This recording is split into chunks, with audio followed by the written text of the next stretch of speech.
તો પાસ આંદોલનના કન્વીનર હાર્દિક પટેલ રાજકોટ પહોંચ્યો છે। તેને રાજકોટમાં પાટીદાર અનામત આંદોલન સમયે મૃત્યુ પામેલા ઉમેશના પરિવાર સાથે મુલાકાત કરી હતી અને બાદમાં નિવેદન આપતા પ્રધાન વિજય રૂપાણી ઉપર પ્રહાર કર્યા।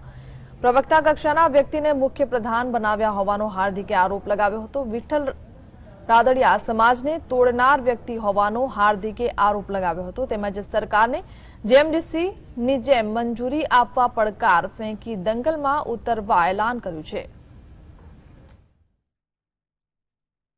એમનું વ્યક્તિગત નિવેદન હોઈ શકે અને જ્યારે લંગડી ઘોડી હોય એ ગાંડા બહુ ઉછળે આંબવારે બહુ મારે એટલે ક્યાંક ને ક્યાંક એમના નિવેદનો સમાજને નુકસાન કરી રહ્યા છે અને પણ સમાજ જાગૃત છે। 60 સાલના ઇતિહાસમાં પ્રથમવાર લેવા કડવા બધું બોલીને એક પાટીદારની ઓળખ લોકો દ્વારા ઊભી કરવામાં આવી છે, સમાજ દ્વારા ઊભી કરવામાં આવી છે।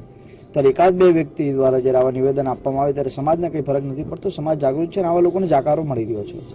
વિજય રૂપાણી નવા સીએમ તરીકે આવ્યા આનંદીબેન બાદ શું કહેશો?